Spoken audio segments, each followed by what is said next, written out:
There's this fertile blue line that cuts through the endless stretches of dunes in the Sahara.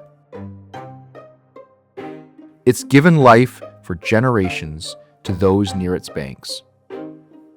And so for as long as there have been people in Sudan, they have had the most important component of a flourishing civilization: good farmland. So this was never supposed to be a hunger story. But through a devastating combination of climate, cost, and conflict, Sudan's favorable potential has turned into the worst humanitarian crisis in the world today. In fact, the situation is so dire that it can be seen from space. And that is what we did.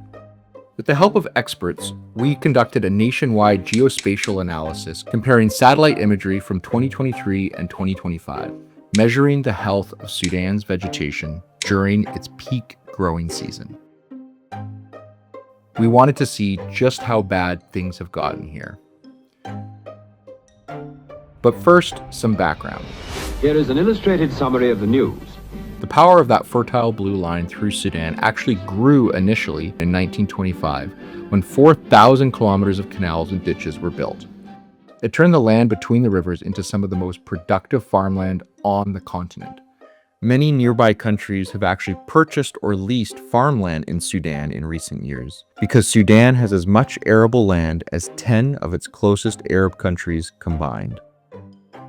A narrow strip of blue and green amongst its mostly arid neighbors.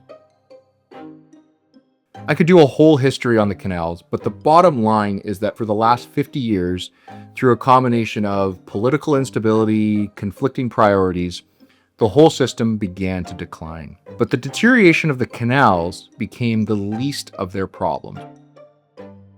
COVID-19. Coronavirus is a pandemic. COVID was kind to nobody. But in Sudan, inflation rose by 143% in just 1 year.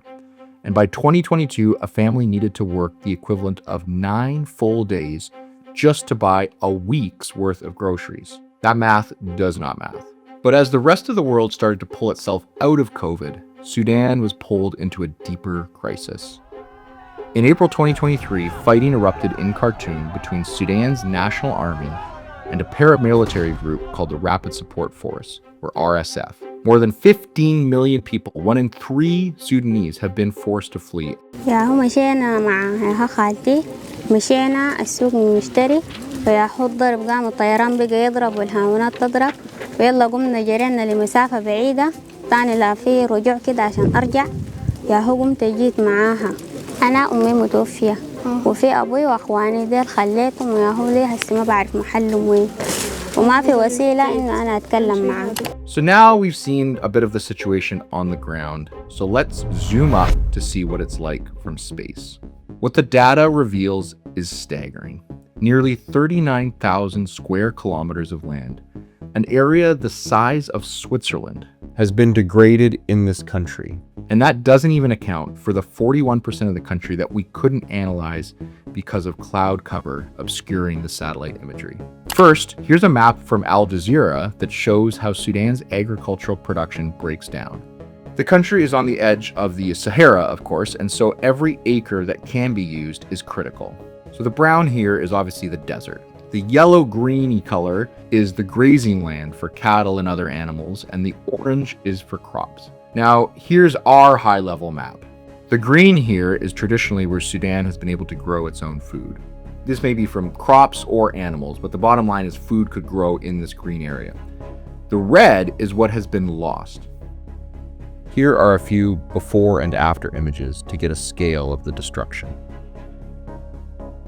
And in the first year of the conflict alone, cereal production dropped by 46%, which would have been roughly a year's worth of food for 18 million people, vanished.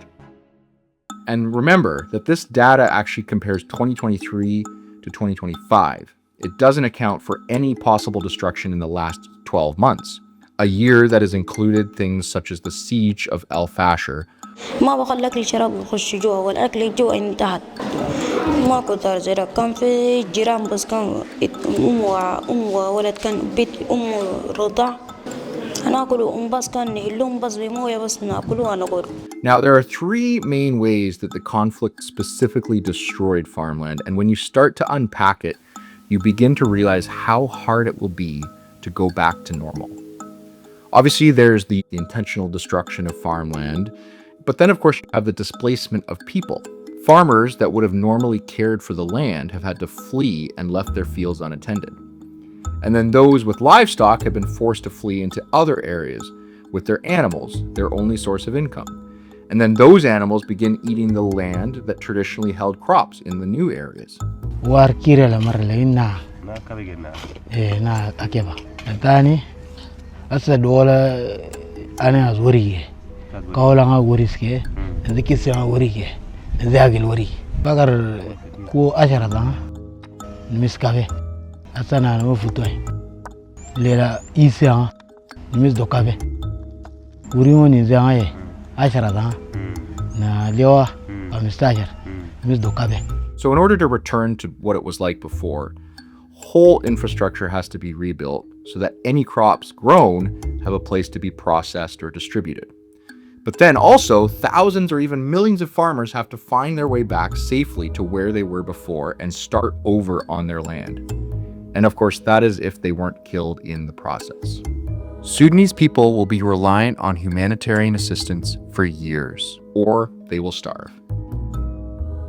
All of this in a country that should be sending out food rather than bringing it in. That stat about how many days of work to afford a week's worth of groceries, now it's more than 20 days for 1 week of food. Today, an estimated 40% of Sudan's population, nearly 20 million people, are expected to need food assistance in 2026. The hunger is concentrated where the agricultural destruction is the worst. In Darfur and Kordofan, satellite data shows agricultural losses between 30 and 40%. These same regions host the highest concentration of displaced people. So you have the most amount of people moving into the areas that are the most dysfunctional and destroyed. World Vision has been working in Sudan throughout the conflict, one of the largest humanitarian operations in the country. And in regions where markets are still functioning, we use cash assistance to help families make their own decisions about their most urgent needs. In agricultural areas, World Vision is distributing seeds, tools, and other things to help these farmers hold on to what remains of local production. Mobile health clinics are reaching children and women where facilities have collapsed. And child-friendly spaces are giving children who have survived unimaginable things a place to be safe, play, and recover.